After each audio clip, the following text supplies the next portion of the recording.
Okay, let's talk about it. Hell, a word that instantly brings the mind to fire. Suffering and the ultimate punishment. It's been a part of storytelling for thousands of years, evolving with every new vision. But in fiction, hell isn't always just fire and brimstone. Sometimes, it's something much, much worse. Some stories like to take the classic religious hell, a realm of demons and suffering, but twist it into something more personal. Something that doesn't need fire to burn you alive.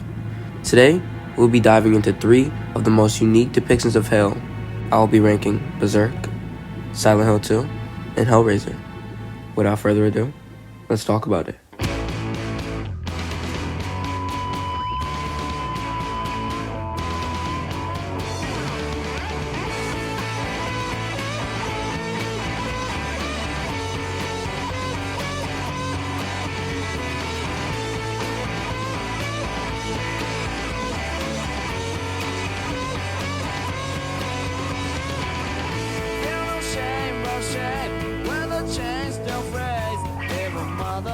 Show you another way. So put your glasses on. Nothing will be wrong. There's no break, there's no fame.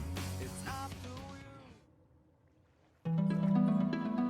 you. Most stories treat hell as a place you go when you die, a realm of fire, suffering, and eternal punishment. But Berserk does something far more terrifying. Hell isn't just some distant realm. It's something that breaks into reality. It's something that finds you. And when it does, there's nothing that you can do to stop it. That's what makes Berserk's version of hell so horrifying. It doesn't just exist somewhere else. It bleeds into our world, waiting for the right moment to consume you.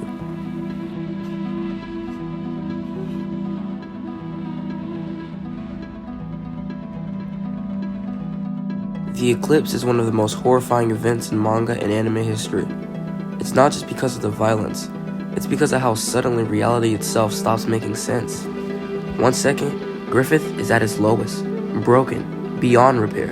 And the next, his Behalia awakens, and everything warps. The sun disappears. The sky turns a deep, suffocating red. The ground becomes endless faces moaning in agony, and the apostles arrive. Massive, grotesque monsters that were once human. This isn't just a battle, it's a ritual. The Band of the Hawk aren't warriors anymore. They're sacrifices.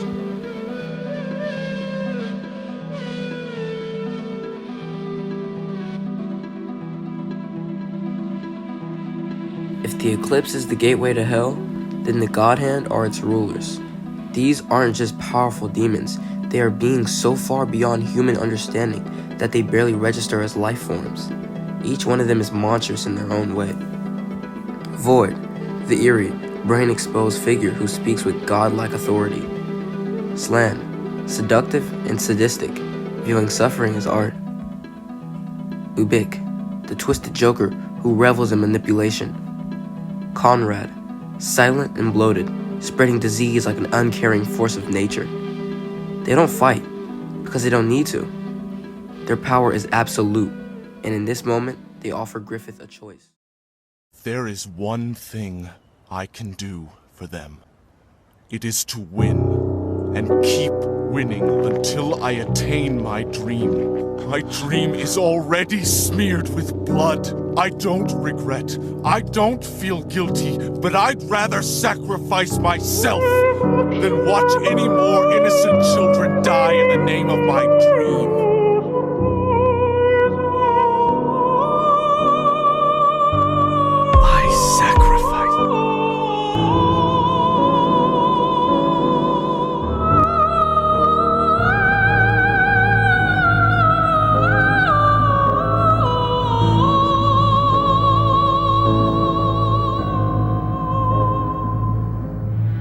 And what happens next is not just horror, it's complete and utter annihilation. There is no hero's comeback, no last-minute rescue. Well, I guess there was. But the Band of the Hawk, legendary warriors who fought countless battles, are torn apart like insects. Their deaths aren't just brutal, they're systematic. And Guts, our protagonist, is powerless. He watches, screaming as everything he's fought for is erased. His family erased. Then Griffith is reborn into Femto, the ultimate betrayal, a being beyond human limitations. And as his first act in his new existence, he will take everything from Guts.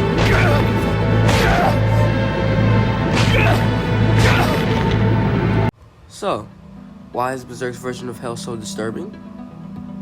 You didn't ask that question. Surely you did not ask me that question. Okay, I don't care, I'm gonna tell you anyway. Because it isn't just a place. Hell in Berserk is an inescapable fate. It's not something you can just visit after death. It's something that hunts you down in life. And the scariest part, it doesn't make any sense.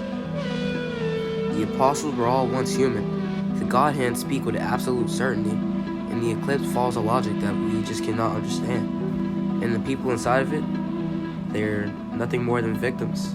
There's no justice here, no redemption, and no mercy. In Berserk, hell isn't just a punishment for the wicked. It's a reminder that the universe doesn't care about you. And once it's decided to take you, there's nothing you can do to stop it.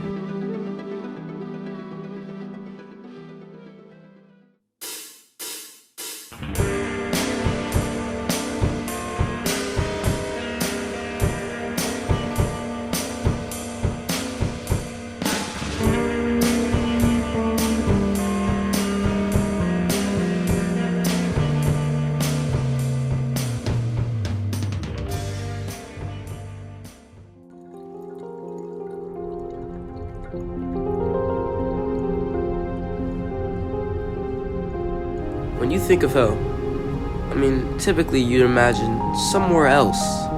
Another dimension, a cursed underworld, a prison where souls are sent after death. But Silent Hill 2 takes the idea and turns it inward. Here, hell is not a place. It's a deeply personal experience, one that reflects everything you hate about yourself.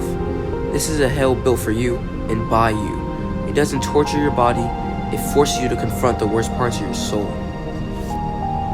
Silent Hill itself is like a living entity, but it's not evil in the traditional sense.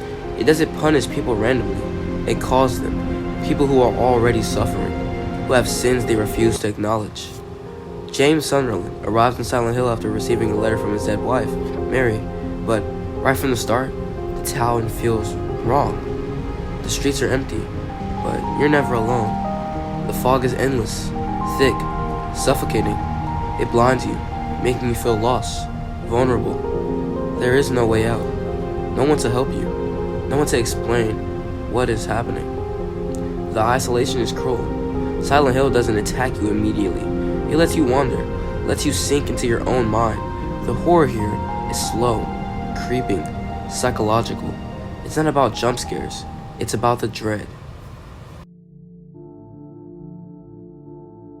One of Silent Hill 2's most brilliant aspects is its monster design. These creatures aren't just random abominations. They're James' subconscious given physical form. The lying figures, twisted, faceless humanoids wrapped in straitjacket-like flesh. They represent Mary's illness, her weak bedridden state, suffering and unable to move. The bubblehead nurses, grotesque, sexualized nurses with twitching movements, a reflection of James' guilt and repressed desires, that twist the way he viewed Mary's illness. Pyramid Head, Silent Hill's most infamous creature, but he's not just a monster. He's James' executioner, a physical manifestation of his guilt, there to torment him for what he's done. Silent Hill isn't sending these creatures to punish James. They're coming from within him. This hell is a mirror, showing James what he refuses to face.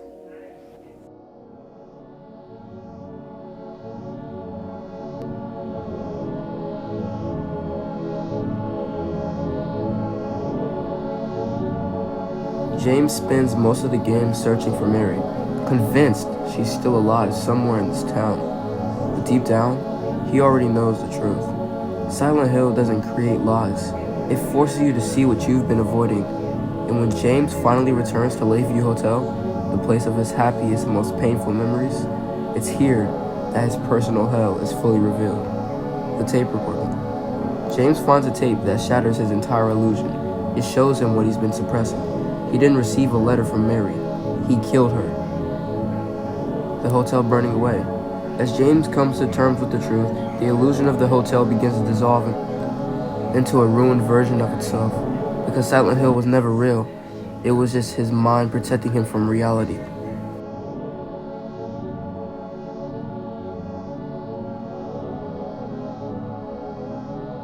So, why is Silent Hill 2 one of the most unique depictions of hell? Because it proves that hell isn't somewhere you go. It's something that you can carry. It's your regrets, your self-loathing, your darkest thoughts, and the things you try to forget. And that's what makes Silent Hill 2 so terrifying. It's not a supernatural nightmare, it's a personal reckoning. Because if hell is real, maybe it's not fire and demons. Maybe it's you just being forced to see yourself for who you really are. And there's no escape from that.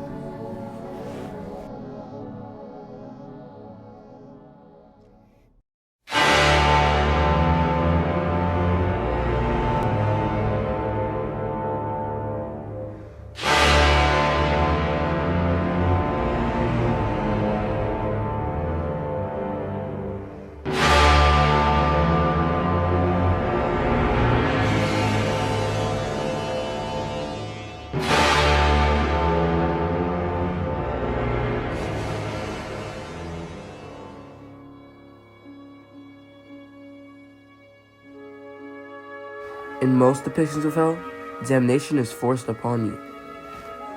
A punishment, a fate you never asked for. But in Hellraiser, you ask for it. This version of hell isn't about judgment. It's not about morality. It's not even about good and evil. It's about desire. And more than that, it's about what happens when you desire something so badly that you're willing to rip apart reality to get it. Because that's what Hellraiser are about. Hell as a choice. The lament configuration, a simple puzzle box, or at least that's what it seems to be. In reality, it's something far worse, a doorway, but not to the hell you're expecting, not the fire, not the brimstone, no. This is a hell of pleasure and pain, a place beyond human understanding, ruled by the Cenobites, beings who have experienced suffering so intense that it becomes indistinguishable from ecstasy. But here's the thing. You have to open the door yourself. The lament configuration doesn't just appear randomly. It doesn't chase you down or drag sinners to the underworld. It finds the people who are already searching for something more, something darker, something forbidden. And once you open it, there's no turning back.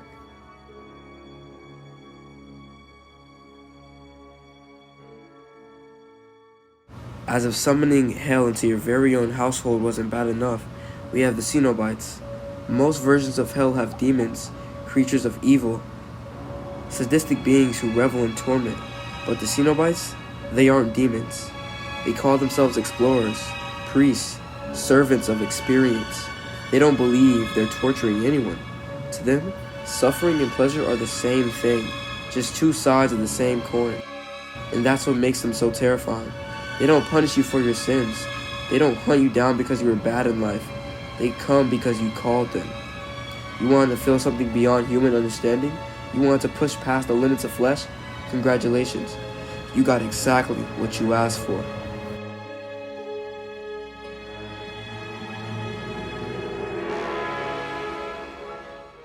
What makes Hellraiser's hell so disturbing isn't just the Cenobites or the chains or even the suffering.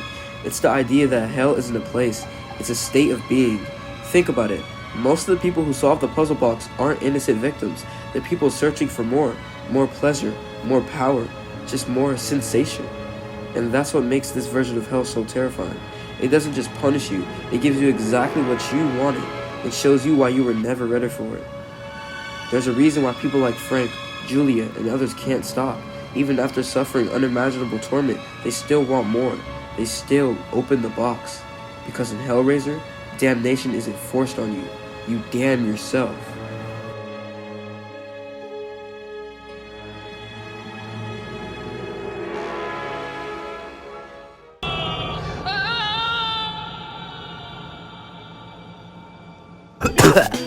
New day.